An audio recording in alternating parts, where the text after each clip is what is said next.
bikomeye kuruta kuzuka. Ntabwo mubyumvise? Kuvuka bikomeye kuruta kuzuka. Twagiye ku kiriyo maze batubwira iby'umuntu bari gushingura urusororo, maze undi muntu aza yihuta ati none se koko yapfuye? Bati yapfuye rwose. Ati yapfuye? Nibyo koko yapfuye? Ati yapfuye rwose. Ati nagenda urupfu ruriye urundi rwose. Urupfu ruriye urundi. Urupfu ruriye urundi.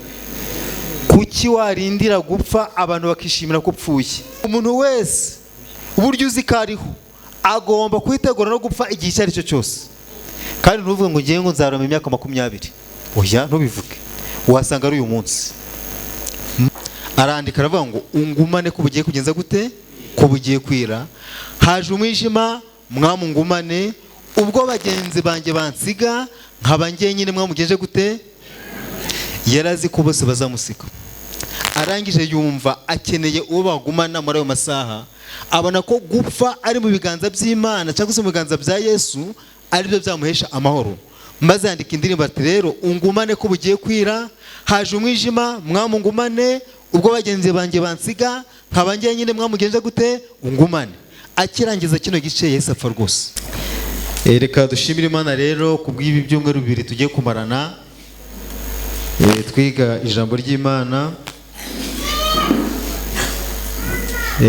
Kandi muri ibi byumweru 2 dufite insanganyamatsiko igira ngo kwa kwizera kw'abakurambere kurakenewe muri iki gihe tugenje gute?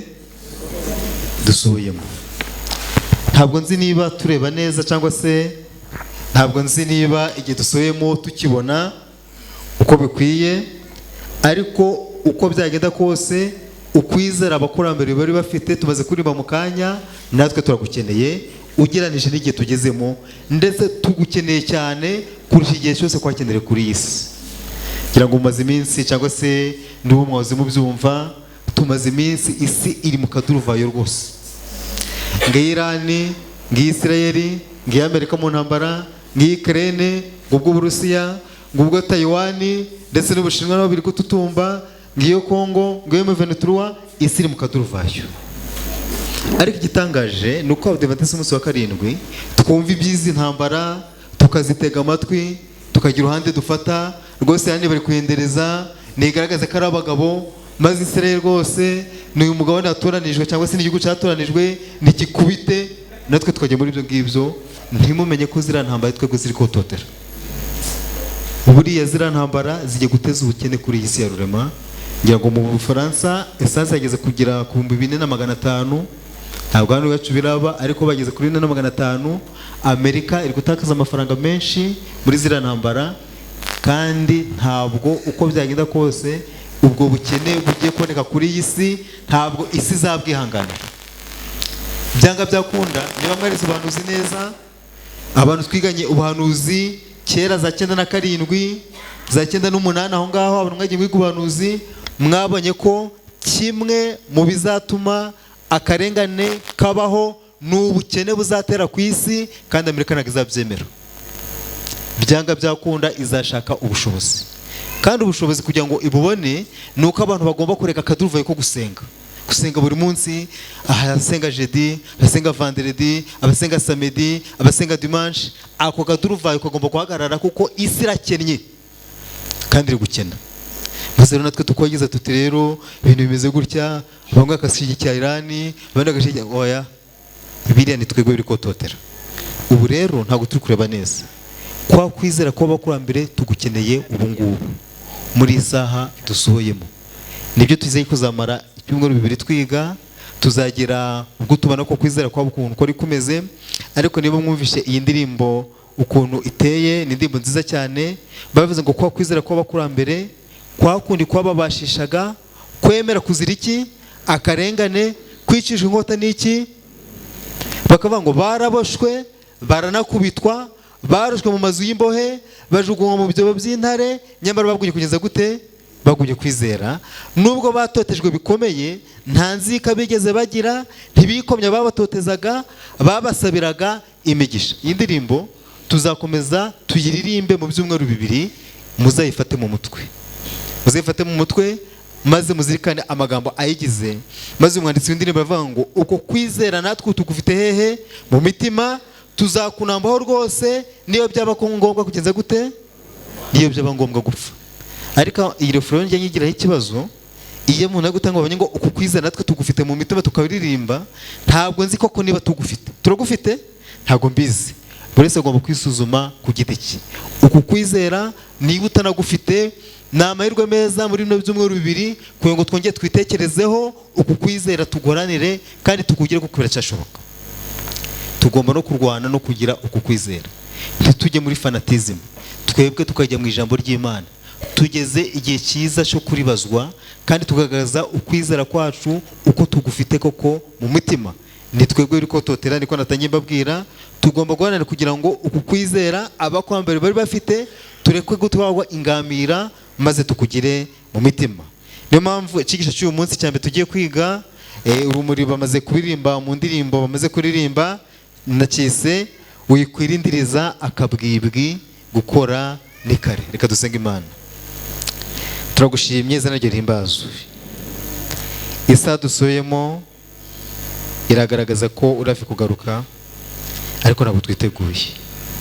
Imyiteguro yacu iri hasi, nta nico binatubwiye, nyamara uri hafi kugaruka. Duhe gukanguka mu bya mwuka, turinde kwirukanga ku by'umubiri gusa, iby'umwuka ngo biyibagirane. Satani yidutera guhugirana. Duhe gukanguka, turebesha amaso y'umwuka, turebe itagaragara, maze twige kugutegereza, twishimire izina ryawe. Muri bino byigisho tugiye kuziga mu byumweru bibiri, turakugeza kugira ngo umwuka w'Imana azagira icyo akora, atari ku bashyitsi gusa, natwe ubwacu, kugira ngo ubwo ugiye kugaruka tuzishimane nawe.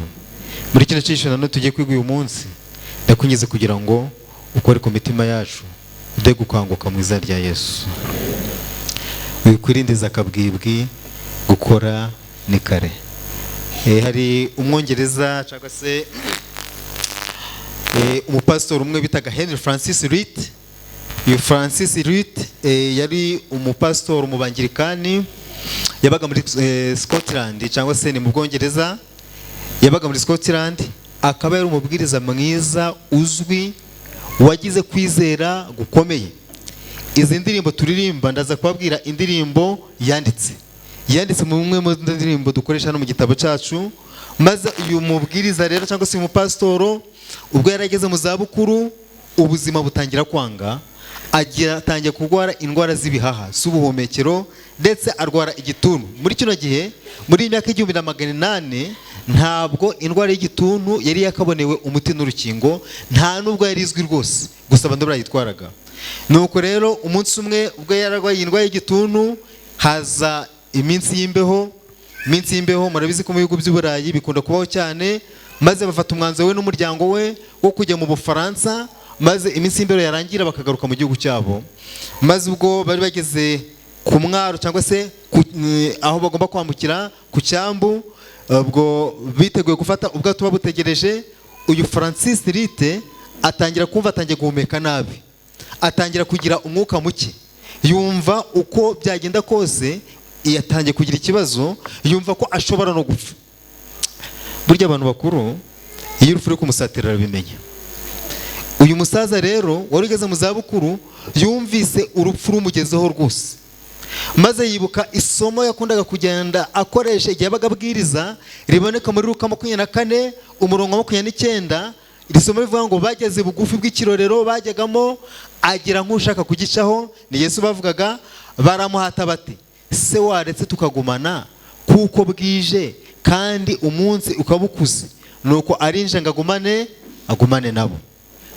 Iri somo araryibuka, maze abona ko agiye gupfa. Abonye ko agiye gupfa, maze abona ko abana be n'umufasha bo bagiye kwambuka bakamusiga bamushyinguye aho ngaho. Maze nuko abona ko bose bagiye kugenda, agasigara wenyine. Maze yandika indirimbo muzi ya 29. Arandika aravuga ngo ungumane ko bugiye kugenza gute, ko bugiye kwira. Haje umwijima mwamungumane, ubwo bagenzi banjye bansiga nkaba njyenyine mwamugeje gute. Yarazi ko bose bazamusika. Arangije yumva akeneye uwo bagumana muri ayo masaha. Abona ko gupfa ari mu biganza by'Imana cyangwa se mu biganza bya Yesu, aribyo byamuhesha amahoro. Maze yandika indirimbo ati rero ungumane ko bugiye kwira, haje umwijima mwamungumane, ubwo bagenzi banjye bansiga nkaba ngiye nyine mwamugenje gute, ungumane. Akirangiza kino gice yahise apfa rwose. Mutagira ngo ibice bikuke niwe wabyanditse, si wabyanditse. Akimara kurangiza igice cya mbere yahise asinzira, maze witwa Henry Monk niwe wakomeje kuri ino bice, ajya mu mwuka uyu mugabo yari arimo, maze arandika akomerezo yarageze aravuga ati muri iyi si byose birashira, nta munezero uhaba na hato, nta kidapfa, nta kitageza gute, itungo rirapfa, igiti kirasaza, ibintu byose birapfa bigahinduka, ariko wowe udahinyuka ugenze gute, ungumane. Yesu ntabwo ahinduka, aguma ari wa wundi uko yari ari ejo, uyu munsi niko ari, n'ejo niko azakomeza kugenza gute, kuba. Hepfo arakomeza aravuga ati mwami niwe nshaka iteka ryose, nta mosha nsinda tutari kumwe, nta wabasha kunyobora nkawe, mwami iteka ryose ugenze gute, ungumane. Nungumana nta mubisha ntinya, ishavuriza mu munezero, imbori z'urupfu zizashira, ntabwo ntazanisha n'ugenze gute, nungumana. Aba bagabo bafite umwuka w'Imana, babaga bafite kwizera kudasanzwe, kwicara ugiye gupfa ukandika indirimbo nk'ingiyi. Abenshi muri kino gihe iyo bafatira amahane, ibyo bintu ntuzabijyane runaka, ntuzabijyane bagafatira amahane. Ariko uyu yapfuye yishe mu biganza by'iki, by'Imana.